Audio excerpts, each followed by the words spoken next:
नमस्कार। सगरमाथा टेलिभिजनको प्रस्तुति कार्यक्रम प्रश्न समयको विशेष प्रस्तुति निर्वाचन विशेषमा यहाँलाई स्वागत छ। म सुनिल दाहाल। वैशाख 30 को स्थानीय तहको निर्वाचनको तारो निकै नै तातेको छ। प्रत्याशीहरू मैदानमा उत्रिएका छन् र आफू अनुकूल पार्नको लागि घर दैलो कार्यक्रममा व्यस्त रहेका छन्। सत्ता गठबन्धन पनि चुनावी माहौल आफू अनुकूल पार्न प्रयासरत रहेका छन् भने प्रतिपक्षी नेकपा एमाले पनि आफ्नो अनुकूल चुनावी माहौल पार्ने प्रयासरत रहेको छ। आफ्ना एजेन्डा बोकेर घर दैलोमा पुगेका प्रत्याशीहरू के भन्छन्, कसरी मत मागिरहेका छन् र मत माग्दाखेरि मतदाताले के भनिरहेका छन् र प्रतिबद्धता कसरी व्यक्त गरिरहेका छन् र कस्ता कस्ता आश्वासन बोकेर घर दैलोमा पुगिरहेका छन् र विश्वास गर्ने वातावरण के छ। हामी आज विशेष गरी वैशाख 30 को स्थानीय तहको निर्वाचन र प्रत्याशीको एजेन्डाको विषयमा बढी केन्द्रित रहेर छलफल गर्दैछौँ। आजको यो छलफलमा मसँग सहभागी हुनुहुन्छ काठमाडौँ महानगरपालिकाका उपमेयरका प्रत्याशी उहाँ नेकपा एकीकृत समाजवादीबाट हुनुहुन्छ रामेश्वर श्रेष्ठ। यहाँलाई स्वागत छ। धेरै धेरै धन्यवाद। त्यसैगरी आजको यो छलफलमा मसँग सहभागी हुनुहुन्छ कागेश्वरी मनरा नगरपालिकाका मेयरका प्रत्याशी उहाँ हुनुहुन्छ नेकपा एकीकृत समाजवादीको र यसभन्दा अगाडि पनि उहाँ मेयर नै हुनुहुन्छ। आजको यो छलफलमा मसँग सहभागी हुनुहुन्छ कृष्णहरि थापा। यहाँलाई पनि स्वागत छ। हजुर नमस्ते। यो व्यस्त समय आज उपलब्ध गराउनु भएकोमा विशेष रूपमा दुवैजनालाई म आभार व्यक्त गर्न चाहन्छु। म श्रेष्ठज्यूबाट कार्यक्रम प्रारम्भ गर्न चाहन्छु। कस्तो छ निर्वाचनको माहौल? तपाईँ सत्ता गठबन्धनबाट हुनुहुन्छ, अहिलेसम्म कस्तो अनुभव प्राप्त गर्नुभएको छ? छलफल यहीँबाट प्रारम्भ भयो। अहिले भर्खरै पनि म यहाँ हतारबाट चाहिँ यहाँ उपस्थित भएको छु। म अहिले भर्खरै चाहिँ एउटा चाहिँ र्याली घर दैलोको कार्यक्रममा व्यस्त भएर यहाँ आएको छु। योभन्दा अगाडि म हाम्रो पार्टी नेपाल कम्युनिस्ट पार्टी एकीकृत समाजवादीका आदरणीय अध्यक्ष कमरेड माधव कुमार नेपालको 32 नम्बर वडामा सकाएर फेरि मेरो आफ्नो वडा यहाँ 12 नम्बरमा गर्दै थिएँ। हजुरहरूले फोन गरेपछि म यहाँ आएको छु र माहौल एकदमै टाटिएको छ र हामीलाई थाहा छ हाम्रो एजेन्डाहरू हामीले गरेको गठबन्धन लोकतन्त्रका निमित्त, प्रजातन्त्रको निमित्त, गणतन्त्रको निमित्त, संविधान जोगाउनको निमित्त जुन हामीले गठबन्धन गरेका छौँ त्यो गठबन्धनको कारणले गर्दाखेरि एकदमै जनताबीच चाहिँ लहर बढेको छ। किनभनेदेखि हामी सत्यताको पक्षमा छौँ, हामी निरङ्कुशताको विपक्षमा छौँ। हामी यति गर्दै पनि हामीले चाहिँ एउटा साहसके साथ गठबन्धनलाई हामीले अगाडि बढाएको छौँ। यो गठबन्धन अहिले मात्रै होइन, पछि पनि गठबन्धन हुन्छ भन्ने हाम्रो चाहिँ अभिप्राय रहेको छ। यो गठबन्धनले मात्रै चुनाव जित्ने त होइन, हामीसँग राम्रो योजना छ, राम्रो भिजन छ। त्यो भिजन पनि हामीले प्रस्तुत गर्न सक्यौँ भनेदेखि पक्कै पनि नेपाली जनताले हामीलाई जिताउने छ। पक्कै पनि काठमाडौँ महानगरपालिका अत्यन्तै चर्चाको महानगरपालिका छ। नेकपा एमालेबाट केशव स्थापित हुनुहुन्छ, त्यसै गरी यताबाट सृजना सिंह हुनुहुन्छ, तपाईँ उपमेयरको प्रत्याशी हुनुहुन्छ। त्यो सँगसँगै बालेन शाहको जुन स्वतन्त्र उम्मेदवारले पनि निकै सामाजिक सञ्जाल तातेको छ र तपाईँको उपमेयर सुनिता डङ्गोलको पनि चर्चा छ। यी सबै अत्यन्तै कडा प्रतिस्पर्धालाई कसरी चिर्न सक्छु भन्ने तपाईँलाई अपेक्षा लागेको छ? के छ खास तपाईँको एजेन्डा? जनताको माझ प्रस्तुत गर्नुहोस्, किनकि तपाईँलाई विश्वास कसरी गर्ने? अहिले हाम्रो पार्टी र गठबन्धनको साझा उम्मेदवारको रूपमा म प्रस्तुत भएको छु। पार्टी हामीसँग नेपाली काङ्ग्रेस छ, हाम्रो एकीकृत समाजवादी छ, माओवादी छ, जसपा छ, संयुक्त जनमोर्चा छ। यो 5 दलीय गठबन्धन त छँदैछ, त्यसमा प्लस हाम्रो चाहिँ यो योजना पनि छ।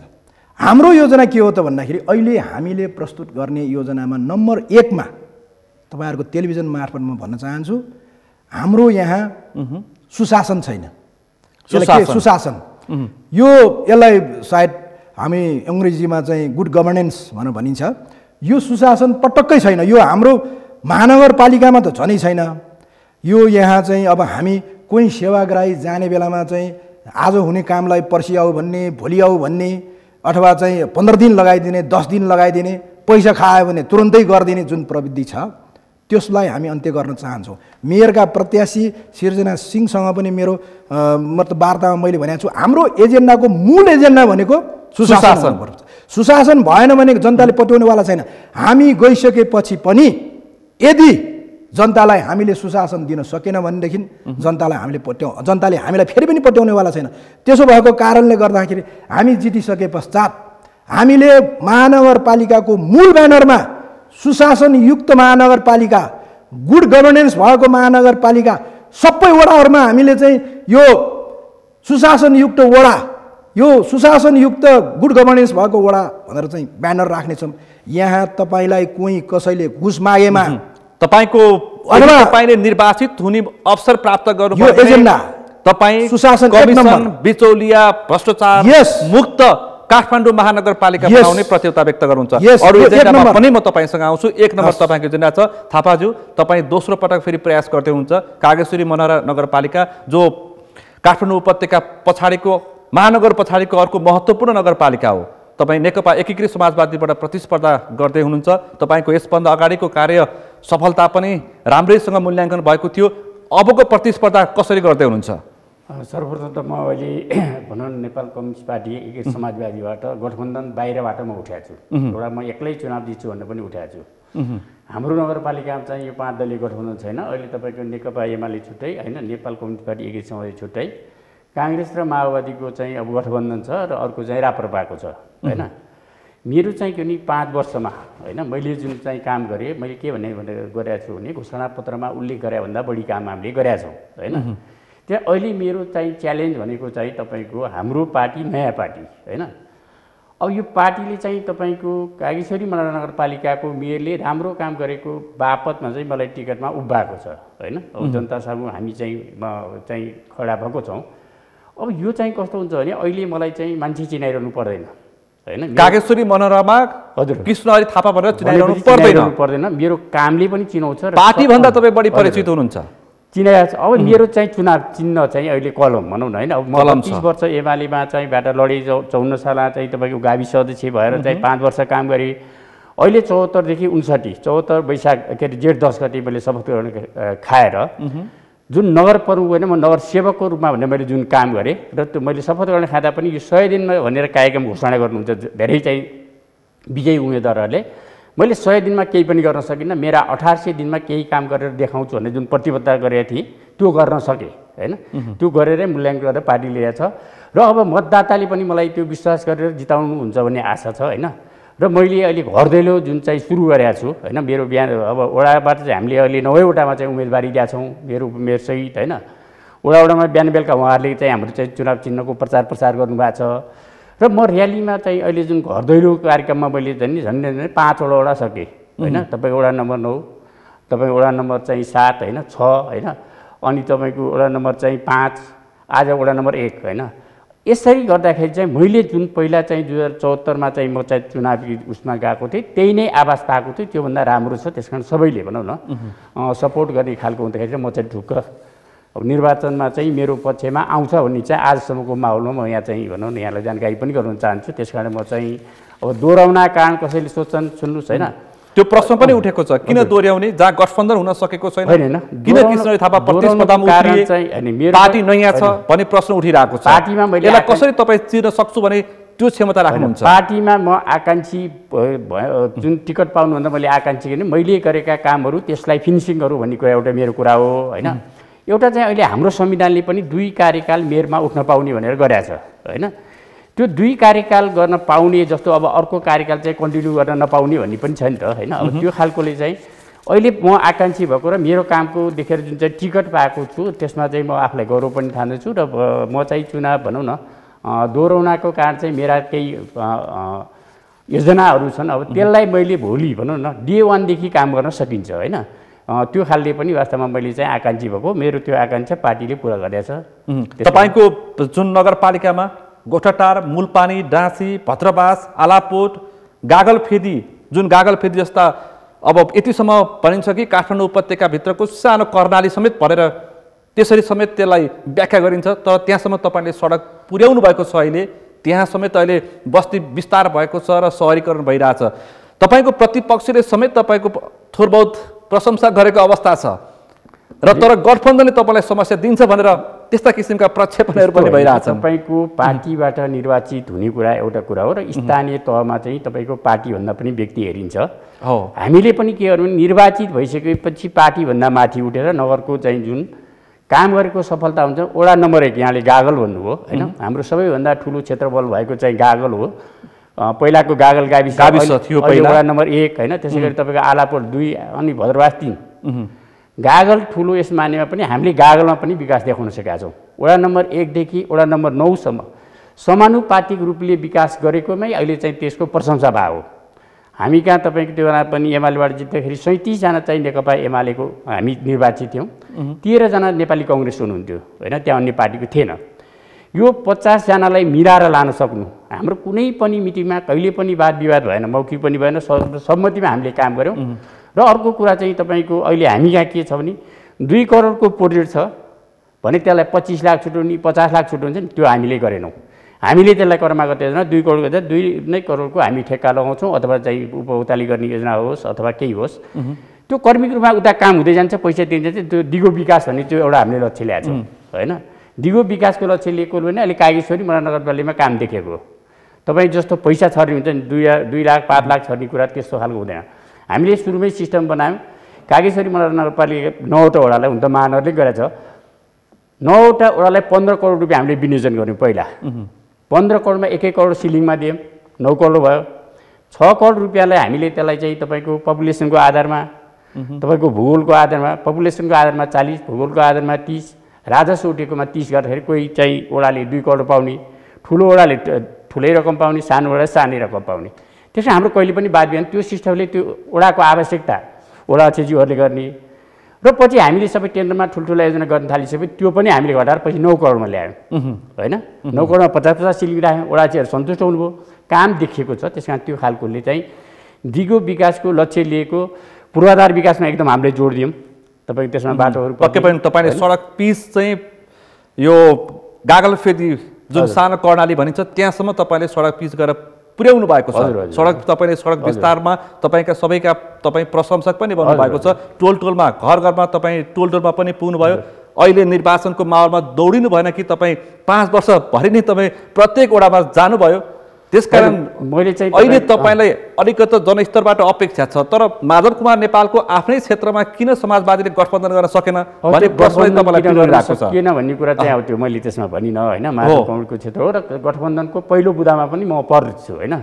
त्यही पनि फेरि काठमाडौँ उपत्यकाभित्रको नगर प्रमुखमा तपाईँले मात्रै समाजवादीलाई समर्थन गरेको अवस्था पनि छ। फेरि अब यसमा चाहिँ कस्तो छ भने गठबन्धनमा नपर्ना कारण अब विभिन्न कारण गुटको कारणहरू पनि छ होइन। अब गुट भने चाहिँ अब नेपाली काङ्ग्रेसै भन्नु अहिले जुन उठ्नु भएको छ होइन, उहाँको उपेन्द्र कार्की प्रतिस्पर्धी हुन्छ तपाईँको हुनुहुन्छ, उहाँ मसित पहिला पनि प्रतिस्पर्धी होइन हो, यसभन्दा अगाडि पनि सफल भयो। यसमा मैले भनिनँ, मैले पार्टीमा के थिएँ म एक्लै दिए पनि जित्छु भनेर चाहिँ गठबन्धनमा नभए पनि यो गठबन्धनको कुरा त पछि आएको।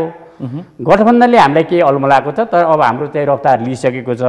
मैले भनेको 2074 जुन जेठ 10 गति पद सम्हालिसकेपछि 75 चैतमा मैले त्यहाँ सेन्सस मेट्रिक पढाइ अनुसार घर नम्बर राख्ने काम गरेँ होइन। आइयुडिपी तपाईँको सहरी विकास आयोजना पनि हाम्रो गुरु योजना पनि भन्यो।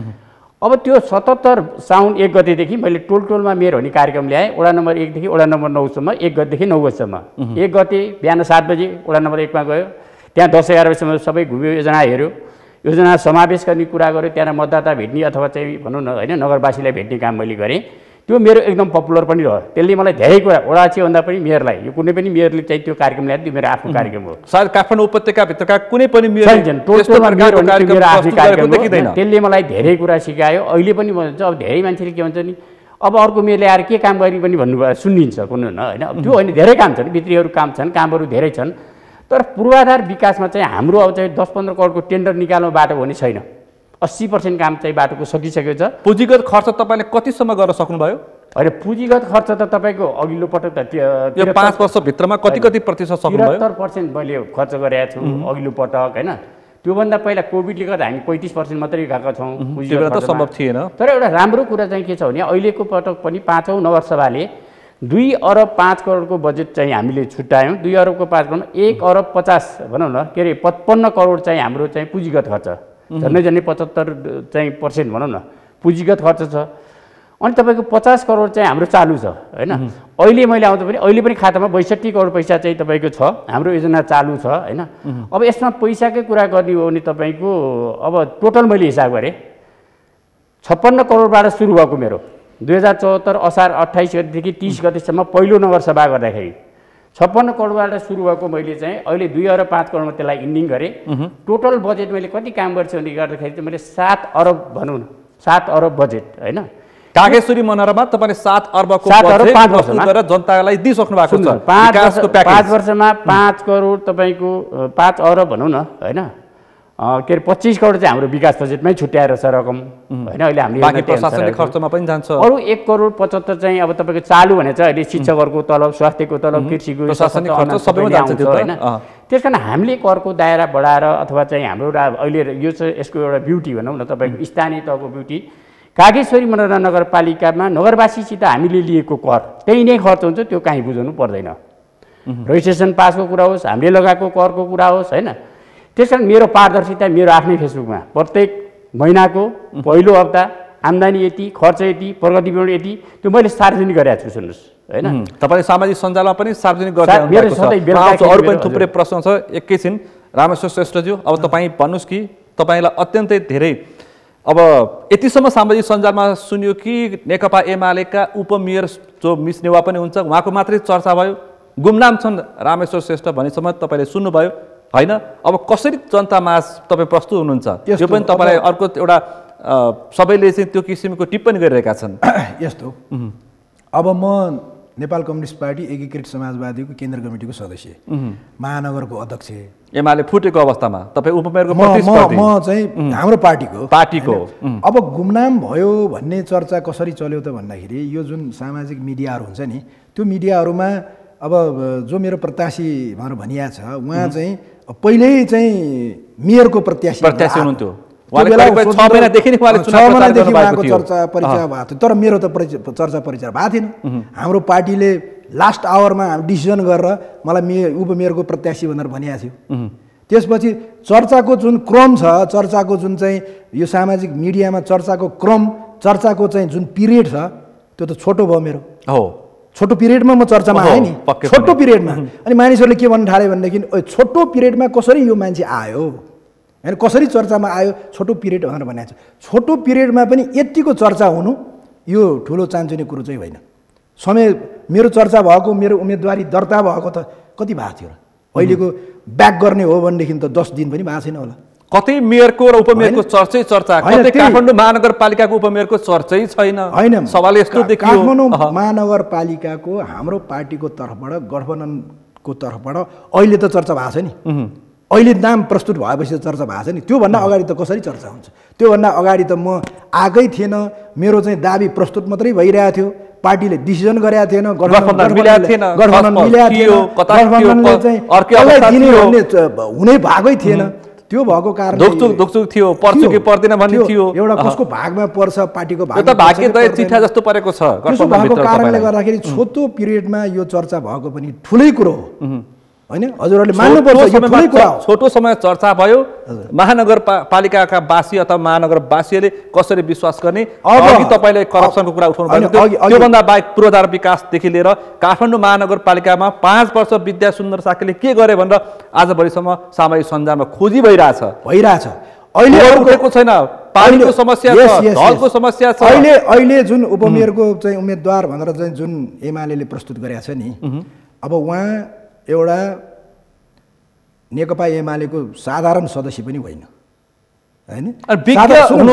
साधारण सदस्य पनि होइन त्यसो भएको कारणले गर्दाखेरि उहाँ त के हो भनेदेखि उहाँ त यो हाम्रो महानगरपालिकाको सिपिसी भन्ने एउटा विङ्स छ त्यसको विज्ञ भनेर भनेको छ अनि आफ्नो पिरियडमा उहाँले केही गर्नु भएको छैन हेर्नुहोस् विज्ञ भनेपछि त त्यहाँ योजना प्रस्तुत सिपिसी भनेको चाहिँ नटुचोक होइन सिटी प्लानिङ कमिसन भनेपछि त त्यहाँ त काम गर्ने योजना विकासको योजना बनाउनु तर योजना प्रस्तुत गर्नु भएन उहाँले काम गर्न सक्नु भएन र अहिले काम गर्छु यो गर्छु ऊ गर्छु भनेर भनिराख्नु भएको छ हाम्रो दावा के छ त भन्दाखेरि हामीले त महानगरपालिकामा चाहिँ विद्या सुन्दरलाई जिताएर पठाएको थियौँ हामीले त भनिरहेको छौँ कमरेड विद्या सुन्दरले काम गर्छ तपाईले पठाएका विद्या सुन्दरले के गरे हैन हो अब किन विश्वास गरे जसले पठायो त्यसले काम गर्न अब जान अब हामीले त्यही त गर्न नसकेको कारणले हामीले विद्रोह गरेको विद्या सुन्दरले काम गर्न सकेन हामी काम गर्छौं भनेर हामीले विद्रोह गरे हो नि त अब अघि त्यसो विस्थापित आउनु भएको छ अब के रात कायम गर्ने महानगरवासीलाई भनेर अब हामीले के गर्न सक्नु पर्छ भन्दाखेरि मैले देखेको अघिको यो जुन सुशासनको कुरा गरे नि दोस्रो नम्बरमा के हुनुपर्छ त भन्दाखेरि तपाईँ हामी अहिले जाँदाखेरि पनि बाटो भरि फोहोर छ अब यो फोहोरको समस्या त यस्तै यो डम्पिङ साइट कहिले बन्चरो डाँडामा कहिले चाहिँ सिसडोलको चाहिँ यो डम्पिङ साइट खोज्दै हिँड्ने हो भनेदेखि यो फोहोरको समस्या कहिले पनि हुँदैन। तपाईले कहिले पनि समाधान हुँदैन। कस्तो मेयर तपाईले पठाउनु भएको छ, विद्या सुन्दर साके पठाउनु भएको छ भन्दाखेरि न टेलिभिजन हेर्ने, न पत्र पत्रिका पढ्ने, न कार्यालयमा गएर राम्रोसँग काम गर्ने। त्यही त भएर त हामी आउँदै छौँ। मेयर र उपमेयर 5 वर्ष झगडा गरेर सिद्ध्याइदिए समय। त्यही भएर त हामी आउँदै छौँ। अब अर्को अस्ति त रातारातसम्म 5 वर्ष अगाडि बनेका संरचना उद्घाटन गर्दै हिँड्नु भएको थियो। अब हेर्नुहोस् है, अब कमसे कम पनि फोहोर प्रशोधन केन्द्र भनेर स्थापना गरे भए, मैले त भनेको थिएँ, व्यक्तिगत रूपमै भेटेर भनेको थिएँ, कमसे कम पनि फोहोर प्रशोधन केन्द्र स्थापना गरेको भए। हामीसँग त मिसिन छैन, होइन छैन नि, हामीसँग मिसिन छैन, हामीले मिसिन बनाएको छैनौँ। महानगरसँग पैसा त छ नि त फेरि, यस किन नसक्ने पैसा छ, 19 अरबको बजेट छ। बैंकमा पैसा राखेर, अहिलेको बजेट चाहिँ बैंकमा पैसा राखेर ब्याज खायो भन्ने आरोप लाग्यो। 9 अरब रुपियाँ बैंकमा राखेको थियो, होइन, त्यसको ब्याज खाएको थियो। जनताको कर उठाएर पैसा राखेर बैंकको ब्याज खान पाइन्छ? त्यस्तै माथि तपाईँले पठाएको थियो 5 वर्ष हो त, अगाडि, हामीले गलत भयो, यो किन तपाईँ जान लागेको भन्दै छौँ। अब त्यो कमसे कम पनि यति ब्याज, यति चाहिँ पैसा भइसके पश्चात, यति बजेट भइसके पश्चात एउटा मेसिन ल्याउन सकिँदैन थियो? ल्याउन सकिन्थ्यो।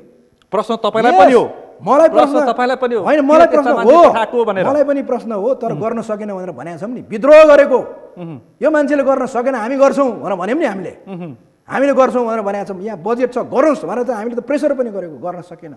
अब कमसेकम फोहोर प्रशोधन केन्द्र स्थापना गरेर मेसिन ल्याएर त्यहाँको बिजुली उत्पादन गर्न सकिन्छ, त्यसपछि इलेक्ट्रिसिटी यो हाम्रो चाहिँ ग्यास उत्पादन गर्न सकिन्छ। यदि त्यो महँगो पर्छ भने मल भए नि उत्पादन गर्न सकिन्छ त्यो मेसिनले, त्यो त ल्याउनु पऱ्यो नि, हामी ल्याउँछौँ त्यो, हामी बाचा बन्धन हामी प्रण गर्छौँ त्यो मेसिन ल्याएर। हामी जित्नु भयो भने काठमाडौँ उपत्यकाको फोहोर व्यवस्थापन गर्न सक्ने त्यो लागत तपाईँहरू राख्नुहुन्छ। अर्को लागत यस, अर्को कुरो हजुरलाई भन्छु म, ल भन्नु, सडकको अवस्था, अर्को ढलको अवस्था, करिडोरको अवस्था।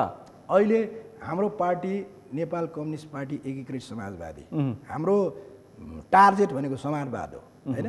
अब त्यसमा यो समाजवादमा चाहिँ काङ्ग्रेसको पनि समाजवाद मिल्छ, काङ्ग्रेसले पनि समाजवाद भनेर भनेको छ, भोट मात्र मिलाउन खोज्यो होला। होला। सुन्नुहोस् है, त्यसो भएको कारणले गर्दाखेरि समाजवादको आधारशिला के हो त भन्दाखेरि घाँस बाँस कपास शिक्षा स्वास्थ्य र रोजगारमा मौलिक हक कायम गर्न सक्नु, होइन। त्यो महानगरपालिकामा गर्न सकिन्छ। कसरी गर्न सकिन्छ त भन्दाखेरि कमसे कम पनि यो 19 अरबको बजेटमा अहिले अब अपग्रेड भएर 25 अरबको बजेट, 9 अरब बजेट थप्दाखेरि चाहिँ 35 अरबको बजेट भनेर भनौँ, त्यसमा चाहिँ 20% स्वास्थ्य क्षेत्रमा खर्च गर्छु भनेर भन्यो भने ऊ बन्छ कि भन्दैन, अस्पताल बन्छ कि भन्दैन, आफ्नै अस्पताल बन्छ। अनि त्यो आफ्नो संरचना बन्नु पर्यो, यस बन्छ, बजेट भएपछि न संरचना बन्छ, शक्ति राख्नु पर्यो, यस बजेट भएपछि न संरचना बन्छ। बजेट त छ नि, भएर पनि बनेन, नालायक भएर नबनेको। अब हामी लायक भएर बनाउँछौँ। अब के हुन्छ त भन्दाखेरि कमसे कम पनि हामी 20% यो 35 अरब 30 अरबको बजेटको 20% हामीले चाहिँ स्वास्थ्य क्षेत्रमा खर्च गरौँ भने आफ्नै हाम्रो हस्पिटल पनि छ। अनि त्यो हस्पिटलमा हामी ज्येष्ठ नागरिकहरूलाई फ्री गर्नेछौँ, निःशुल्क गर्नेछौँ। पैसा आश्वासन मात्र हो, 4,000 काम पनि हो, आश्वासन मात्र हो कि होइन, काम गरेर देखाउनेछौँ। 4,000 पैसा भट्टा मात्रै दिएर कोही पनि वृद्ध कोही पनि ज्येष्ठ नागरिक खुसी हुँदैन, सुखी हुँदैन। उनीहरूको जुन चाहिँ त्यो स्वास्थ्यको सेवा निःशुल्क भनेपछि कति खुसी हुन्छ। त्यो प्रत्याभूति हामीले गर्नेछौँ वृद्धवृद्धहरूको निम्ति, ज्येष्ठ नागरिकहरूको निम्ति। शिक्षा, स्वास्थ्य, रोजगारीको लागि के गर्नुहुन्छ? अर्को कुरो स्वास्थ्य क्षेत्रमै म भन्न चाहन्छु, जोसँग पैसा छैन नि ऊ बाँच्न पाउँदैन। महानगरपालिकाको बासिन्दा, महानगरपालिकामा यत्रो बजेट छ, अनि कोट्याइ नबिग्रेको बाटो चाहिँ कोट्याएर बिग्राएर त्यहाँ खर्च गर्ने, हामी त्यो रोक्न चाहन्छौँ। र त्यो बजेट हामी स्वास्थ्य क्षेत्रमा, शिक्षा क्षेत्रमा खर्च गर्न चाहन्छौँ। यदि हामीले चाहिँ कोही मान्छेसँग पैसा छैन, उसलाई बाँच्न दिने अधिकार हुँदैन, पाउनु पर्छ। 5 करोडको गाडी गुड्छ तर सडक 10,000 को पनि छैन। हामी के गर्छौँ भने त्यो पैसा नभएको मान्छेलाई वडाको सिफारिसमा यो मान्छेसँग साँच्चै नै पैसा छैन भने ल फ्री अफ कस्टमा हामी उपचार गराइदिन्छौँ त्यो हाम्रो महानगरपालिकाको हस्पिटलमा। यदि महानगरपालिकाको हस्पिटल बन्नलाई समय लाग्छ भने हामी सरकारी हस्पिटलमा, प्राइभेट हस्पिटल त भन्न सक्दैन, सरकारी हस्पिटलमा हामी त्यो बनुन्जेल है बन्नलाई त 1 वर्ष 2 वर्ष लाग्ला अथवा चाहिँ 6 महिना लाग्ला मिठो मिठो आश्वासन दिनु भएको छ कामै के गर्नु भएन भने विद्या सुन्दर साकेर जस्तै के गर्नु भएन भने जनताले अहिले उहाँको जस्तै हालत हुन्छ ठाउँको ठाउँ ठीक पार्छ जनता आक्रोशित भएका छन् पाखा लगाएर जान्छ अर्को रोजगारीको सवालमा म तपाईलाई भन्न चाहन्छु रोजगारीको सवालमा अब हाम्रो देश त के हो भने रेमिटेन्सले चलाए देश देखिहाल्यो नि अब रेमिटेन्सले आर्थिक बन्दीमा के भइरहेछ रेमिटेन्सले ढकढक ढकढक झिकझिक गर्दै चल्याछ यो कुन दिन दुर्घटना हुन्छ ठेगान छैन युवाहरूको रगत युवाहरूको पसिना यही माटोमा चाहिँ पसिना नबगाउने हो भनेदेखि युवाहरू यहाँ नबस्ने हो भनेदेखि यो देश बन्दैन महानगरपालिकासँग बजेट छ त्यो युवाहरूको निमित्त योजनाका पूर्वाधारहरू त्यो युवाहरूको निमित्त शिक्षाका पूर्वाधारहरू रोजगारमूलक कामहरू हामीले ल्याउने छौँ र युवाहरूलाई देशभरिको जिम्मा त लिन सकिँदैन तर युवाहरू बाहिर जान नपरुन् यही रोजगारीको व्यवस्था गर्ने विभिन्न आधारशिलाहरू तय गर्न सकिन्छ जस्तै छोटो एकदमै सर्टकटमा म तपाईँले भन्दाखेरि यस्तो डेस्क हामी भिरकुट मण्डपमा हामीले सोचेका छौँ यस्तो डेस्क हामी फ्री अफिस स्पेस भनेर बनाउने छौँ वाइफाई फ्री हुन्छ अनि त्यसपछि उसले खाएको चाउचाउ मोमो कफी चियाको पैसा तिर्छ दिनभरि ल्यापटप चलाएर उसले बिजनेस गर्छ कस्तो बिजनेस भन्दाखेरि अहिले त सबै यहीँबाट चल्छ नि उसले अर्डर लिने अर्डर पास गर्ने के गर्ने यसैबाट चल्छ उसलाई फ्री कस्ट अफ साना तथा घरेलु उद्योग अथवा साना घरेलु उद्योग महिलाहरूलाई गर्ने उद्योग त्यो सबै गर्न सकिन्छ हेर्नुहोस् किनभनेदेखि महानगरपालिकामा बजेट छ यति यो फेरि बजेट तपाईँलाई भन्नुपर्दाखेरि यो बजेट त हामीले कर तिरा बजेट मात्रै हो है यो पैसा एक सुको पैसा कहीँ कतैबाट ल्याएको छैन यो बुद्ध जन्मेको देश हो यो बुद्ध जन्मेको देश खर्च गर्न सक्ने महानगरले के पैसा चाहियो अरु त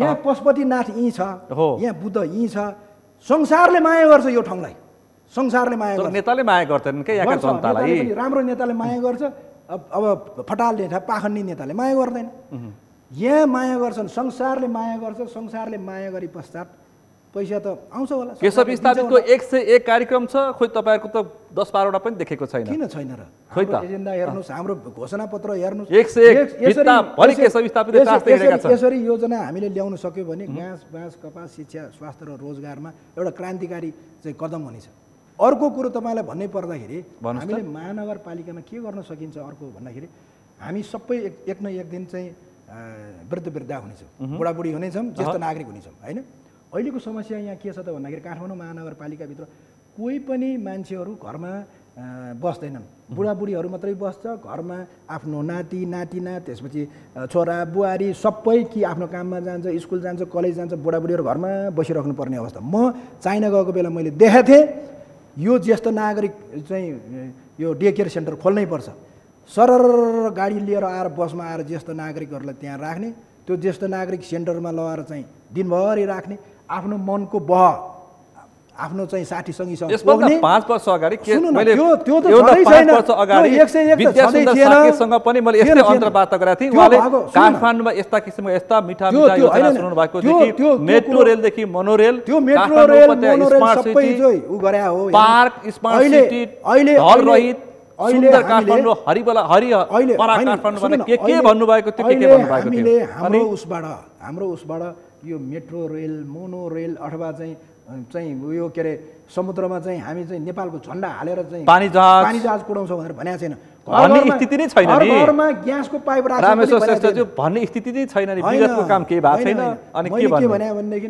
गर्न सक्ने कुरो भन्ने हो अस्तिसँग सँगै एउटै पार्टीमा थियौ सँगै भोट माग्न आएको थियो काम गर्न भनिहाल्छन् फेरि भन्ने हो गर्न नसक्ने कुरो फेरि आउँछु अरू पनि छन् विषयवस्तु कृष्णजी थापाज्यू तपाईँले शिक्षा स्वास्थ्य रोजगारीको लागि कस्तो योजना फेरि पनि ल्याउने प्रयास गर्दै हुनुहुन्छ स्वास्थ्यको क्षेत्रमा तपाईँको फेरि पनि भन्न चाहन्छु म प्रशंसा भएकै हो पूर्वाधार विकासमा पनि तपाईँको प्रशंसा भएको थियो भएको कुरालाई भएको भन्नु सक्नुपर्छ त्योभन्दा बाहेक तपाईँले केही सडकहरूमा चाहिँ अलिकति ढिलासुस्ती गर्नुभयो निर्वाचनको मुखमा आएर मात्रै पिच गर्नुभयो भन्ने आरोप पनि तपाईँलाई लागिरहेछ तपाईँको हामीले लगाएको ठेक्कामा निर्माण व्यवसायमा भर पर्छ त्यो कोही काम भइरहेछ मैले अहिले पनि 1 अरबको विकासको काम अझ पनि हुन बाँकी छ मैले गरेको टेन्डरमै काम हुँदैछ होइन त्यसमा चाहिँ यो अब हाम्रो चाहिँ प्रोक्युरमेन्ट एक्टमै हामीले चाहिँ सुधार ल्याउनुपर्छ यदि उसले काम गरेन भने उसको अवधि सकेपछि अर्को तुरुन्त अर्कोलाई दिन सक्ने हुन्छ।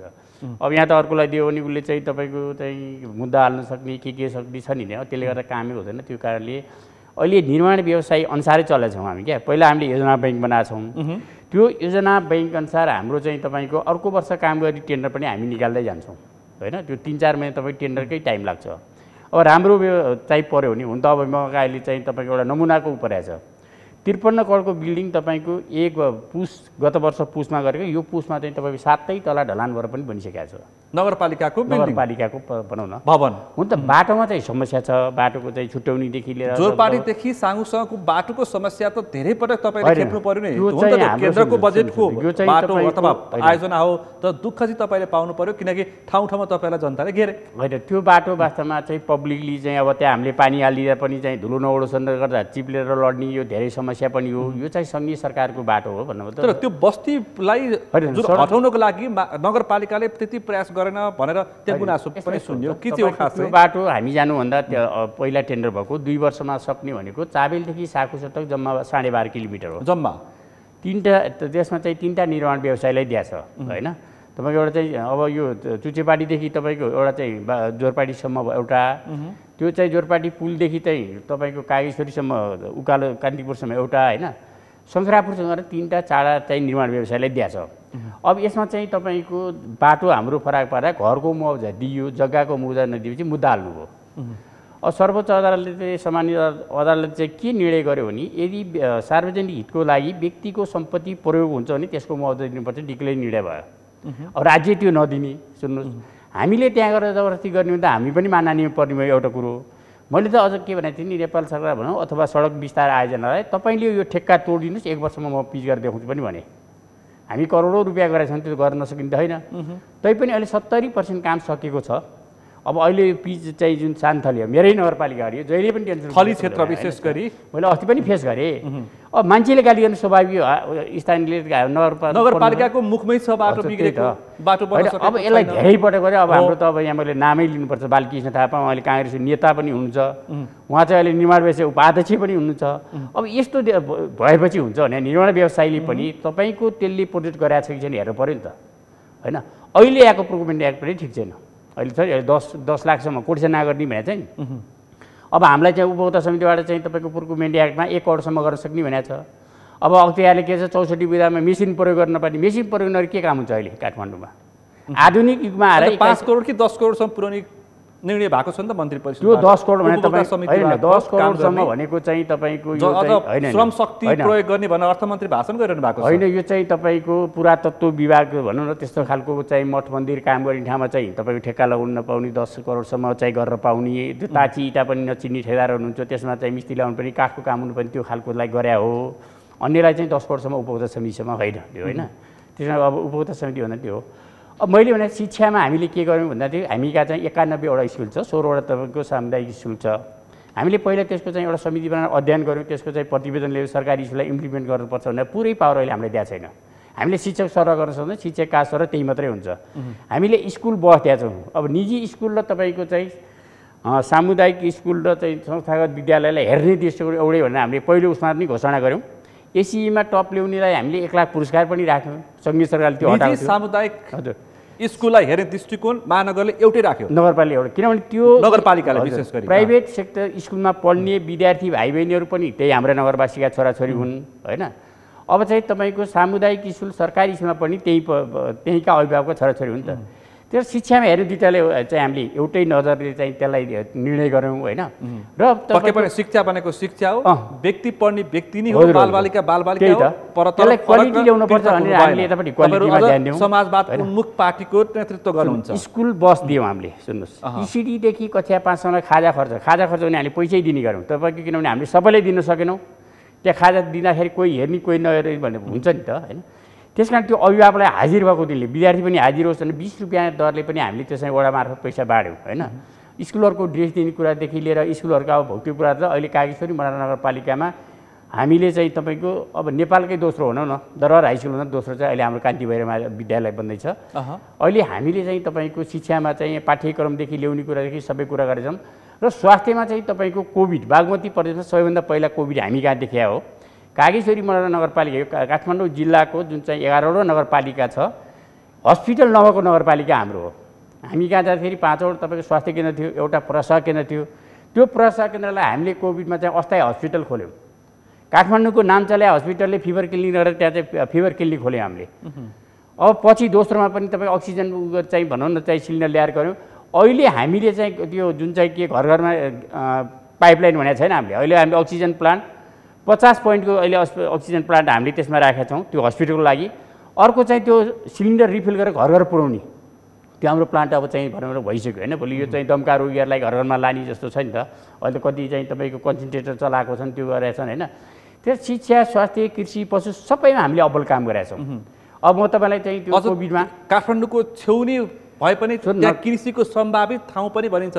अहिले मैले उल्लेख गरेँ केही भद्रवास, गागलफेदी जस्ता जुन क्षेत्रहरूमा ती पुराना गाविसहरूमा त्यहाँ त कृषिको पनि सम्भावना छ। अहिले पनि कृषिमा अझै पनि आश्रित छ नगरपालिका। अहिले म त के भन्छु भने राज्यले कृषिमा जति लगानी गरेर त्यो प्रतिफल पाएको छैन।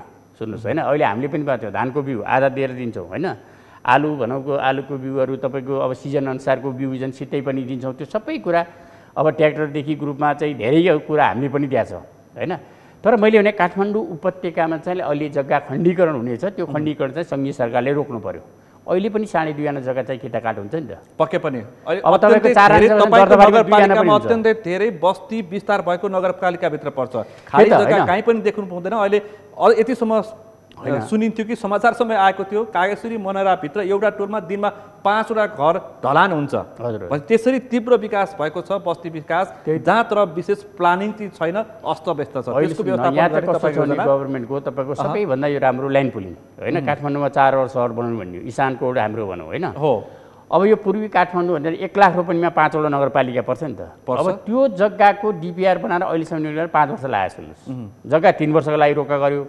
अब जग्गा धनीले चाहिँ के पर्छ, यो जग्गा चाहिँ तपाईँको प्लानिङमा ल्याउने 10औँ वर्ष चाहिँ गर्दैन भन्ने कुरा छ नि त। त्यो चाहिँ अहिले हामीले मेटाएका छौँ। तपाईँको मैले भन्नु खोजेको के हो भने काठमाडौँ उपत्यकालाई यदि चाहिँ तपाईँको कि त घर बनाउन रोक्नु पर्यो, खण्डीकरण रोक्नु पर्यो, होइन भने व्यवस्थित बस्नु पर्यो। अब यो अहिले हाम्रो भेग मैले भनेको छु पूर्वी काठमाडौँ भनेर मैले चाहिँ एउटा चाहिँ पूर्वी काठमाडौँ होइन नयाँ सहरी विकास आयोजना भनेर राखिसक्यौँ। हामीले चाहिँ भन्नु पूर्वी काठमाडौँ भनेर एउटा राखेका छौँ। अब यो जडीबुटीदेखि जोरपाटी पूर्व पूर्वी काठमाडौँको रूपमा डेभलप गर्नुपर्छ भनेर मैले राज्यलाई घचघचाएको छु, प्रदेशलाई घचघचाएको छु होइन। यो किनभने काठमाडौँ जिल्ला चाहिँ हाम्रो चाहिँ अब यो राजधानी त जोडिया छ नि त। काठमाडौँ जिल्लामा डेभलप गर्ने ठाउँ कहाँ छ मलाई देखाइदिनुहोस् होइन। अहिले व्यवस्थित नगर्ने हाम्रो मनरा नदी पुरै पर्छ। अहिले बागमती हामी गर्दैछौँ। अब यता तपाईँको थानकोट र नागढुङ्गा यतापट्टि डेभलप गर्ने ठाउँ छैन। यतापट्टि बालाजी र तपाईँको बुढालिङ ठाउँ छैन। दक्षिणमा तपाईँको ललितपुर पर्छ। भनेपछि हामीले चाङ्गुदेखि लिएर नाङ्ले भारीसम्म चाहिँ एउटा चाहिँ नयाँ प्लान गरौँ नि त। अहिले त्यो 1 लाख रुपियाँ जग्गा गर्ने भने चाहिँ 56,000 रुपियाँ जग्गा गर्न सकिने भने चाहिँ 286 अरब तपाईँको नेपाल सरकारको चाहिँ भनौँ सङ्घीय सरकारको 0 इन्भेस्टमेन्ट हो त्यो। त्यो चाहिँ तपाईँको 35% जग्गा काटिन्छ, 20% तपाईँको बाटोमा जान्छ, 5% ओपन स्पेसमा जान्छ, 10% जग्गा चाहिँ तपाईँको बेचेर त्यसको लाइन डेभलप गर्ने। व्यक्तिले 65% जग्गा फिर्ता पाउँछ। सुन्नुहोस् होइन। तर भ्यालुमा उसको 130% हुन्छ भनेपछि उसलाई पनि फाइदा छ त। त्यसैले यो जग्गा प्राप्ति ऐन अनुसारले गर्न अहिले हामीले म गौरव गर्छु। म चाहिँ अब हाम्रो सहरी विकास मन्त्री रामकुमारी झाकीलाई धन्यवाद पनि दिन चाहन्छु। अहिले त्यो 1 लाख रुपियाँ जग्गा र हामीले चाहिँ अहिले कागेश्वरी मडरा नगरपालिका, गोकर्णेश्वर नगरपालिका र शङ्करापुर नगरपालिका 3वटा नगरपालिका मिलेर तपाईँको हाम्रो चाहिँ 4वटा कागेश्वरीको 1, 2, 3, 4, गोकर्णेश्वरको 1, 2, 4, शङ्करापुरको 9, 26,000 रोपनी जग्गामा अहिले हामीले 18 महिनामा तपाईँको भौतिक विकास योजना पास गरेर त्यसको चाहिँ क्याबिनेटसम्म पास गरेछौँ। क्याबिनेटबाट त्यसलाई चाहिँ तपाईँको भनौँ न त्यसलाई सहमति दिइसकेका छ होइन। अब त्यो जग्गा प्राप्ति अनुसार यदि तपाईँले फेरि प्रत्याशी भएर निर्वाचित हुने मौका पाउनुभयो भने त्यो कार्यक्रमले त्यो परियोजनाले मूर्त रूप पाउँछ। त्यो मूर्त रूप पाउँछ। तपाईँ खाली अध्यक्ष पनि समस्या, यो करिडोरको समस्या पनि तपाईँको पालामा यदि जित्नु भने हल हुन सक्छ। अब हामी कहाँ होइन राजधानीको समस्या सुन्नु राजधानी तपाईँको सबैको आकर्षक हुन्छ, मान्छे बस्ने आकर्षक हुन्छ होइन। यो तपाईँको संहितामा गए पनि मान्छे त गएको छैन, सबैले राजधानीमा बस्नु खोज्छ। एउटा राजधानीको हावापानीको वातावरण एउटा सुविधा सम्पन्न गरेर मान्छे राजधानी विदेशमा पैसा कमाए पनि जग्गा कमाए पनि। अब यो राजधानीमा मान्छे माइग्रेट हुन्छ भने तपाईँको म 32 सालको कुरा गर्छु। हाम्रो रिङ रोड भन्यो सुन्नुहोस्, चाइनाले आएर बनायो नि त रिङ रोड हो।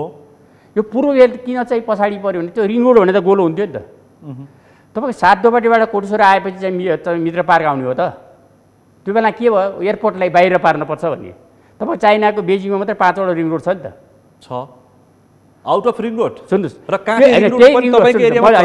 एउटा सुन विकासको कुरा डेभलपमेन्टको कुरा गर्नु 7 डोबटीबाट अहिले जडीबुटीबाट लगेर चाहिँ बौद्ध निकालेर चाहिँ तपाईँको मणिघाटारै निकालिदियो भने त तपाईँको कति हुन्थ्यो नि त अहिले चक्रपथको हेर्नु त हाल होइन अब अर्को चाहिँ तपाईँको आउटर रिङ रोड धेरै चर्चा चल्यो नि त अहिले पनि चर्चामा छ अब 61-62मा गर्ने भनेर चाहिँ निकाल्यो त्यो धेरै राम्रो हो त्यो पनि लाइन पुलिङ भयो तपाईँको 250 मिटर जग्गा अधिग्रहण गर्ने 500 मिटर जग्गा अधिग्रहण गर्ने 50 मिटरको बाटो निकाल्ने त्यहाँ सहर बस्नु भनेको थियो नि त 47 अरबको प्रोजेक्ट थियो नि त अब त्यो तपाईँको 17 वर्ष भयो त्यो टिपिआर पनि त्यो सुरुवात भएन भने कहिले हुन्छ 17 वर्षमा के हुनुपर्छ भन्नु त अब त्यहाँ अहिले त्यसलाई काम गर्छ त्यस कारण होइन म त प्लानिङ कमिसनदेखि अब भन्नुहोस् यो अहिले हामीले काम गर्ने भनेको विषय अहिले म केन्द्र सरकारसँग फेरि सोध्दैछु तपाईँको स्थानीय केन्द्र सरकारले पोलिसी बनाउनु पर्यो भन्ने कुरा त्यो पक्कै पनि हो तपाईँको नगरपालिकाभित्र पनि पर्छ ढलको समस्या कसरी समाधान गर्नुहुन्छ पिउने पानीको समस्या पनि तपाईँले प्रयास गरिरहनु भएको छ अब यदि प्रत्याशी भएर जित्ने अवसर प्राप्त गर्नुभयो भने के गर्नुहुन्छ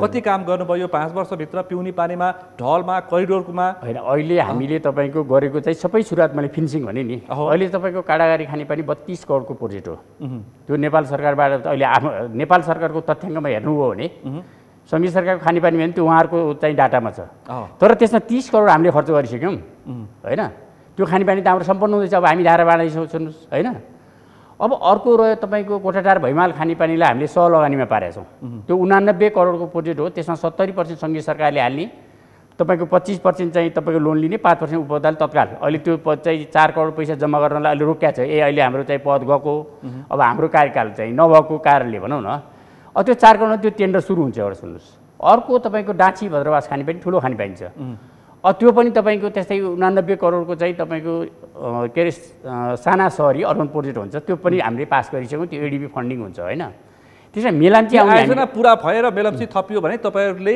खानेपानीको समस्या भोग्नु पर्दैन अनि मेलाम्ची हामी कहाँ यस्तो छ अलि आउँदैन अब यो तपाईँलाई कुरा गर्यो भने डाँडा मुन्तिरबाट आउँछ मेलाम्ची एउटा होइन गोकर्णेश्वरबाट मेलाम्चीको पाइपलाइनमा आउँछ सुन्नुहोस् मेलाम्चीमा आउटलेट छ होइन मेलाम्चीको आउटलेट त गोकर्णेश्वर हाम्रो कागेश्वरी नगरपालिकाको वडा नम्बर 1 को सिमानामा छ वारिपारी पर्छ होइन अब त्यहाँबाट हाम्रो भक्तपुरतिर जान्छ पानी एउटा पानीको लाइन तर कागेश्वरतिर चाहिँ उक्लिँदैन होइन कागेश्वरीमा चाहिँ दिएको छैन भने त गोकर्णेश्वरमै त्यो रिजर्भ ट्याङ्की भएको ठाउँमा पनि दिएको छैन प्रभावित त त्यो हो नि त त्यसै अब आउने चाहिँ तपाईँको हाम्रो चाहिँ भनौँ न अहिले चाहिँ रिङ रोडभित्र दिने अब चाहिँ कागेश्वरीमा दिने चाहिँ कहिले भन्ने चाहिँ लार्केर एङ्ग्री बनेपछि लार्केर एङ्ग्री बने कहिले आयोजना सुरु भएर धेरै वर्ष लाग्छ त्यसलाई अहिले मैले खानेपानी आयोजना पुरा भयो भने खानेपानी लगभग समस्या खानेपानी बोर्ड गठन गरिसकेपछि हामीले एक घर एक धारा पनि दिएका छौँ तपाईँ 14वटा खानेपानी छ मैले खानेपानी बोर्ड गठन गरेको छु खानेपानी बोर्डको अध्यक्ष म छु अहिले खानेपानी मात्रै खुवाउने होइन खानेपानी सबैले खाएका छन् तर स्वच्छ खानेपानी शुद्ध खानेपानी कसरी पानीको लागि महत्त्वपूर्ण हो तपाईँसँग आउँछु म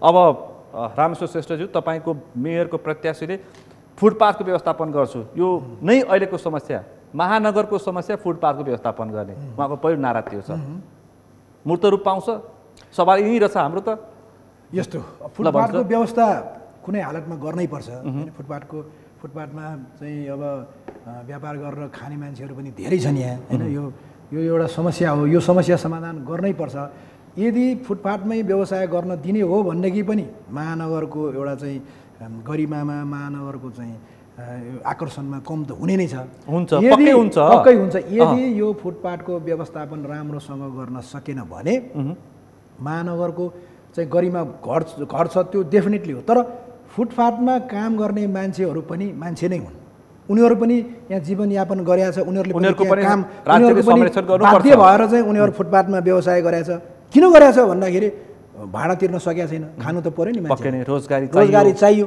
कि सरकारले रोजगारी दिन सक्नु पर्यो कि उनीहरूलाई कटार चाहिँ उसमा चाहिँ मलेसिया जाऊ भन्न सक्नु पर्यो त्यो पनि दिन नसक्नु त्यो रोजगारीको व्यवस्था पनि अब महानगरपालिकाले के गर्छ भने कमसे कम पनि फुटपाथमा यस्ता व्यवसायीहरू जो फुटपाथमा व्यवसाय गरेर खाइरहेको छ त्यसलाई व्यवस्थापन गर्नै पर्छ त्यसको व्यवस्थापन फेरि चाहिँ महानगरको फुटपाथमा चाहिँ व्यवस्था त्यहीँ बसेर काम गरी खाऊ भनेर चाहिँ होइन तर महानगरपालिकाले त्यस्तो उचित व्यवस्था सहित उचित फुटपाथको पनि व्यवस्थापन गर्नुपर्छ नम्बर 1 हरियाली काठमाडौँ अर्को एउटा कुरो हामीले के भनेका छौँ त भन्दाखेरि हामीले स्मार्ट सिटी मात्रै भनेका छैनौँ है not only smart city smart city मात्रै भनेर समय अलिक कम छ व्याख्या नगरिकन भन्नु होला स्मार्ट सिटी मात्रै भनेको छैनौँ हामीले दिगो र व्यवस्थित सहर भनेर भनेको छौँ दिगो र व्यवस्थित सहर त्यसभित्र के पर्छ छोटकरीमा अब छोटकरीमा भन्दाखेरि चाहिँ के हो त भन्दाखेरि स्मार्ट सिटी मात्रै भन्दाखेरि यहाँ अहिले त हामी त हेर्नुहोस् त हामी यहाँबाट सम्पदाको सहर पनि हो नि फेरि त्यसको संरक्षण गर्नुपर्ने तपाईको दायित्व छ हामी बाहिर जाँदाखेरि हावा हामीले खान्छौँ हैन जो साह्रै बसन्तपुर जस्ता पोल्युटेड छ त्यो पोल्युटेडलाई चाहिँ दिगो र व्यवस्थित भनेको त्यहाँ बस्न योग्य हुनुपर्छ ग्रिनरी त आवश्यक भइहाल्यो तर त्यसमा चाहिँ हावा यो पोल्युसन भएको कारण के हो त भन्दाखेरि यहाँ धुलो र धुवा मुक्त काठमाडौँ बस्न पाउनु पर्यो ठाउँमा चाहिँ यो बाहिरबाट आउने चाहिँ जुन पाङ्राहरू हुन्छ नि त्यो भेहिकलको पाङ्रा सफा गर्ने प्रविधि त्यो त एउटा प्लस पोइन्ट मात्रै हो अर्को प्रविधि भनेको कमसेकम ई भेहिकल प्रोत्साहन गर्नु पर्यो अहिले डिजलका धुवा उड्या छ पेट्रोलका पनि धुवा कमसेकम ई भेहिकललाई प्रोत्साहन गर्यो भने इलेक्ट्रिकल भेहिकल यस प्रोत्साहन गर्यो भनेदेखि त्यो चाहिँ के हुन्छ त्यो चाहिँ दिगो र व्यवस्थित पनि हुन्छ किनभनेदेखि त्यहाँ हावामा कमसेकम त यो चाहिँ डिजेल र पेट्रोलको चाहिँ धुवा त हुँदैन होला इलेक्ट्रिकल भेहिकलमा हैन अर्को एउटा कुरो तपाईले उठाएको थियो सांस्कृतिक सम्पदाको सवालमा यो भन्दा अगाडिको चाहिँ नेतृत्वले के गर्यो भन्दाखेरि कुनै बाजा खलकहरू कुनै ट्वालको गुठीहरूलाई चाहिँ पैसा बाड्यो क्लबलाई पैसा बाड्यो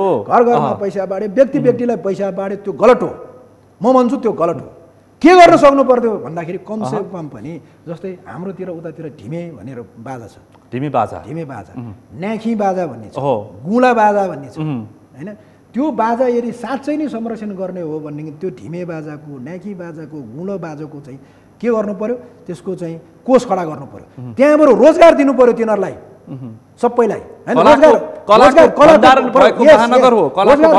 अब अर्को एउटा कुरो सम्पदा धेरै सम्पदाहरू अहिले पनि चाहिँ बनाउन बाँकी छ अहिले पनि बनाउन बाँकी छ केही सम्पदाहरू बनाएको छ तर बनाउन अझै बाँकी छ त्यसलाई के गर्नु पर्यो कमसे कम पनि त्यसलाई योजना बनाएर कोष बनाएर गर्नु पर्यो फलाना मन परेको चाहिँ आफूलाई चित्त बुझेको चाहिँ बनाइदिने अर्को अहिले ठङ्गङ राखेको छ त्यो त गर्नु भएन नि हाम्रो टोलमा म त त्यहीँ जन्मेर त्यहीँ भित्रै सहरमा जन्मेर हुर्किया मान्छे 32वटा वडामा धेरै वडाहरू बाहिरको चाहिँ आउट अफ यो कोर सिटी भन्दा बाहिरको पनि छन् तर भित्री सहरको समस्या के हो त भन्दाखेरि हाम्रो एउटा वडाबाट अर्को वडामा जात्राहरू पनि फरक छ सबै समान जात्राहरू छैनन् त्यस्ता कला संस्कृति पर्यटनको संरक्षण गर्नु पर्यो त्यो गर्न सक्नु पर्यो त्यो किन गर्न सक्नु पर्यो भन्दाखेरि यहाँ नेपालमा हेर्न आउने त हाम्रै कला संस्कृति हिमाल पहाड यो वेदर हेर्न आउने हो नि त पर्यटनहरू हाम्रो कला संस्कृति भाषा धर्म संस्कृतिलाई संरक्षण गर्न सकेन भने हाम्रो अस्तित्व रहँदैन हाम्रो धर्म पनि संरक्षण गर्नुपर्छ म कम्युनिस्ट भए पनि म आध्यात्मिक मान्छे हैन मैले बुद्धिज्ममा मैले पीएचडी गर्दैछु मैले चाहिँ मास्टर चाहिँ मैले यो चाहिँ फरेन अफेयर र डिप्लोमेसीमा मैले मास्टर गरेँ म तर मलाई बुद्धिज्ममा आकर्षण भएर म बुद्धिज्ममा चाहिँ पीएचडी गर्दैछु यो कुराले के हो भने यो हाम्रो धर्म छ नि यो व्याख्या नगरिकन तपाई जवाफ दिनुपर्छ समय छैन धर्म संस्कृतिलाई हामीले चाहिँ सम्वर्धन गर्न सकेन भनेदेखि यसलाई खुला छोड्दिएन भनेदेखि जेसुकै गर जुनसुकै विदेशी धर्म आएर खाऊ भनेर भन्यो भनेदेखि यहाँ हाम्रो धर्म कला संस्कृति सम्पदाको पनि संरक्षण गर्ने तपाईको आश्वासन छ पुरा हुन्छ कि हुँदैन वैशाख 30 पछि निर्वाचन हुन्छ 5 वर्ष तपाई निर्वाचित हुनुभयो भने फेरि तपाईसँग छलफल पक्कै पनि हुन्छ थापाज्यू अब अन्तिममा छौं अब तपाईको खास योजनाहरू छोटकरीमा म यदि निर्वाचित भएँ भने म कागेश्वरी मनरा नगरपालिकाको नेतृत्व गर्ने अवसर प्राप्त गरेँ भने म भ्रष्टाचार गर्दिन उपभोक्ता समिति आफू अनुकूलको बनाउँदिन कसैलाई पनि म भ्रष्टाचार पनि गर्दिन गर्न पनि दिन्न भनेर प्रतिबद्धता व्यक्त गर्दै आफ्नो योजना यो त मेरो प्रतिबद्धता 2074 जेठ 10 गते नै गरेको र मेरो यो नगरपालिकामा अहिलेसम्म कर्मचारीमा पनि कसैले रेड भनौँ न अब काहीँ अख्तियारले कसैलाई इन्जिनियरसम्म नि कसैलाई प्रमुख प्रशासकसम्म त्यो भएको छैन गर्न पनि दिएको छैन सुन्नुहोस् हैन तपाईको प्रत्याशीको एउटै आरोप थियो कि काम त गर्ने हो तर अलिकति आफन्तलाई प्रशय दिन्छ भन्नु भएको छ उहाँले तपाईको कुर्सीमा उभिएर भन्नु भएको छ आफ्नो मान्छेलाई ठेक्का दियो भन्ने पनि आउँछ नि त मान्छेलाई अब ठेक्का कसरी ठेक्का त तपाईको अहिले ई बिल्डिङ हुन्छ सुन्नुहोस् हैन ई बिल्डिङमा जसले पाए उसले दिनु हो नि त अनि के त्यो ठेकेदारले मुद्दा हाल्दैन हैन त्यसो ठेक्का प्रक्रिया अहिले हामीले व्यवस्थित गरिसक्यौँ हैन प्रोक्युरमेन्ट एक्ट अनुसार जान्छौँ हैन धेरै काम हाम्रो चाहिँ तपाईको चाहिँ भनौँ न ठेक्का पट्टाबाटै हुन्छ उपभोक्ता समितिबाट पनि हुन्छ जस्तो कि मैले 15 करोड रुपैयाँ जुन ओडामा जान्छ त्यो सबै उपभोक्ता समितिबाट जान्छ कतिपय हामीले 7 करोड रुपैयाँ चाहिँ तपाईँको फर्स्ट भनेर 50-50 मा पनि राख्यौँ होइन त्यसकारण अहिले कागेश्वरी मनरा नगरपालिकामा मैले भन्दाखेरि चाहिँ तपाईँको अहिले हाम्रो कागेश्वरी धाम छ त्यहाँ हामी आन्तरिक पर्यटन विकास त्यसलाई एउटा धार्मिक पर्यटन बनाउन खोजेका छौँ त्यसको हामी योजना बनाइसक्यौँ त्यो तपाईँको झन् 20-25 करोडकै हुन्छ होइन। त्यहाँ चाहिँ मान्छे अहिले काठमाडौँमा के छ भने उकुस मुकुस छ होइन। अब त्यहाँबाट हाम्रो बाटो पनि बन्दैछ, कागेश्वरी चक्रधरबाट जुन चाहिँ अहिले कागेश्वरी धाम हुँदै चाहिँ तपाईँको चिसापानी जाने त्यहाँ माथि ड्याम बन्दैछ, त्यो चाहिँ तपाईँको गोसेकुण्डसम्म जाने बाटो छ होइन। सम्भावित पर्यटन त्यसलाई सम्भावित पर्यटक एउटा हामीले गर्छौँ होइन। अब एउटा चाहिँ कागेश्वरीमा चाहिँ धुलो र चाहिँ जुन चाहिँ ऊ छ भनौँ न सडकहरूको चाहिँ त्यो चाहिँ हामी धुलो र हिलो मुक्त गर्न चाहिँ चाहन्छौँ भनौँ न होइन। अब अहिले चाहिँ फर्मुलाकै कुरा हरियाली कागेश्वरी, हरियाली कागेश्वरी होइन हाम्रो नारै थियो। नारै चाहिँ तपाईँको पहिला स्वच्छ सफा हराभरा कागेश्वरी मनाएर भने चुनाव लड्या हो नारामा। पार्कहरूको व्यवस्था पनि तपाईँको अर्को योजना थियो, स्वच्छ सफा हराभरा बनाउनु होइन। मेरो त्यो सबै काम भएको छ। तपाईँको एक वडा एक पार्क, हामीले प्रति जग्गा समझ एक वडा एक पार्क बनाएको छौँ होइन। तपाईँको त्यो चाहिँ ओपन भनौँ न। अब यो चाहिँ हाम्रो चाहिँ गागलमा चाहिँ हामीले शहीद पार्कै बनाएको छौँ होइन। अब त्यो कागेश्वरी धामलाई चाहिँ पुरै पर्यटकीय बनाएको छौँ होइन। अब यो हाम्रो योजना भनेको चाहिँ मैले चाहिँ नयाँ योजना के छ तपाईँले प्रत्याशीबाट जित्नुभयो भने नयाँ योजना तपाईँका के छन्? अहिले रामेश्वरीजीले भने स्वास्थ्यमा चाहिँ म शिक्षा भन्दा पनि स्वास्थ्यमा निःशुल्क हुनुपर्छ भन्छु। सुन्नुहोस्, अहिले तपाईँको 7वटा रोगलाई नेपाल सरकारले र प्रदेश सरकारले 1 लाख रुपियाँ नेपाल सरकारले 50,000 ऊ चाहिँ तपाईँको प्रदेश सरकारले दिने गरेको छ। अहिले त्यस्ता रोगी यो वर्ष पनि 91 जनालाई हामीले 25,000 50,000 त्यो दिइसक्यो क्या। र यो अर्को विषय भनेको ट्याक्स धेरै उठाउँछन् स्थानीय तहले भनेर जुन किसिमको आरोप लाग्छ। हजुर घोषणापत्रमा चाहिँ सबै शुल्क फ्री, हजुर जितिसकेपछि सबै ती फ्री भएको ठाउँमा कर होइन। यो कर अहिलेको सामाजिक सन्दर्भमा होइन, करको बारेमा स्थानीय सरकार आइसकेपछि हामी निर्वाचित भएर जनप्रतिनिधि आइसकेपछि 1 वर्ष धेरै ऊ भयो, धेरै विरोध भयो, थुप्रै विरोध देखियो। तर कर हामीले जुन चाहिँ त्यो सर्वदलीय लगाएको कर त्यो जुन त्यो किताबलाई नै हामीले फरवर्ड गरेका छौँ। हामीले दायरा बढाएको छौँ, कर बढाएको छैनौँ। सुन्नुहोस् होइन, अहिले हामी कहाँ हेऱ्यो भने र कर उठाएर त्यो करले काम गरिदिइसकेपछि अहिले हाम्रो विरोध छैन। यहाँ कतिपयवटा अक्षरले चाहिँ के अरे हामी चाहिँ जन्म दर्ता मृत्यु अनेक भने पनि निकाले नि। तपाईँको जन्म दर्ता मृत्यु जुन जुन सिफारिस छ नि त्यो तपाईँको लाग्दैन। 35 दिनभित्र तपाईँले गर्नु भएन भने जरिवाना जस्तो लाग्ने हो। सुन्नुहोस् होइन, त्यस कारण करको कुरामा चाहिँ किनभने हामी कर अधिकृत पनि होइन। सुन्नुहोस् होइन, हामी निर्वाचित जनप्रतिनिधि हो नि त। तर जन्मेदेखि मृत्युसम्म गर्ने होइन, त्यो तपाईँले भनेको कुरा सुन्नुहोस्, त्यो चाहिँ तपाईँको एउटा चाहिँ स्थानीय सरकार सञ्चालन ऐनले दिएको कुरामा होइन हामीले कर लिने कुरा हो होइन। करको दायरा बढाउनु, त्यो करलाई पारदर्शितासित हामीले काम गर्ने हो होइन। त्यो अर्को अब तपाईँले के उसी हामीले चाहिँ कर फ्री गर्न पनि पाए त हुन्थ्यो, हामी त खुसी हुन्थ्यो होइन। सबैलाई फ्री गरेर पाए त नगरवासी खुसी हुन्थे।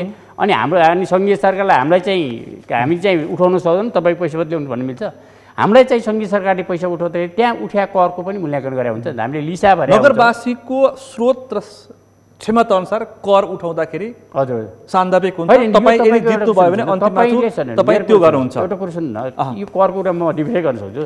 तपाईँले मोटरसाइकल चढ्नु हो भने कर पर्छ, चढ्नु भएन भने परेन। अलिकति छ, त्यसकारण यो कर चाहिँ करको कुरामा एउटा चाहिँ तपाईँको प्रत्यक्ष कर र एउटा अप्रत्यक्ष कर होइन। डाइरेक्ट कर र इन्डाइरेक्ट कर भन्छ। डाइरेक्ट कर भने तपाईँले तिर्नुभयो, तपाईँलाई चाहिँ थाहा हुन्छ।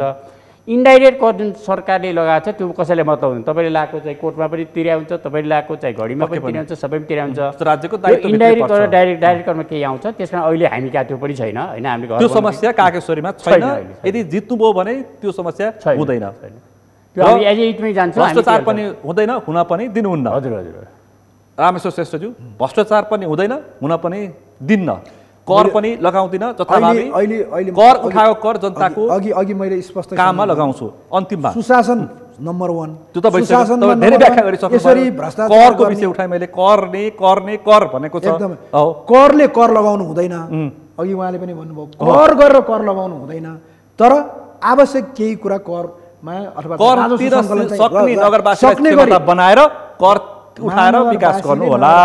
उठ्ने गरी कर भन्नाले राजस्व सङ्कलन गर्नै पर्छ। तर करले कर चाहिँ उठाउनु हुँदैन, कर गरी कर उठाउनु हुँदैन। पक्कै पनि त्यही अपेक्षा गरौँ। यो व्यस्त समयमा तपाईँले घर दैलोलाई नै छोडेर यो समय यहाँ उपलब्ध गराउनु भएकोमा दुवैजना प्रत्याशीलाई म विशेष रूपमा आभार व्यक्त गर्न चाहन्छु। धन्यवाद। हामीलाई पनि आफ्नो कुरा राख्ने मौका दिनुभएकोमा तपाईँ मार्फत यो सगरमाथा टेलिभिजन होइन पपुलर टेलिभिजनले हामीलाई आफ्नो कुरा राख्ने मौका दिनुभएकोमा धेरै धेरै धन्यवाद। आज हामीले विशेष गरी वैशाख 30 को स्थानीय तहको निर्वाचनका दुईजना प्रत्याशीसँग कुराकानी गऱ्यौँ, जो हुनुहुन्थ्यो काठमाडौँ महानगरपालिकाका उपमेयरका प्रत्याशी रामेश्वर श्रेष्ठ र त्यसै गरी कागेश्वरी मनरा नगरपालिकाका मेयरका प्रत्याशी कृष्ण हरि थापा हुनुहुन्थ्यो। उहाँलाई विशेष रूपमा आभार व्यक्त गर्दै यो सगरमाथा टेलिभिजनको प्रस्तुति प्रश्न समयको विशेष प्रस्तुति निर्वाचन विशेष कार्यक्रम यहीँ टुङ्ग्याउँछु। म सुनिल दाहाललाई पनि बिदा दिनुहोस्। सगरमाथा टेलिभिजन हेर्दै गर्नुहोला। नमस्ते।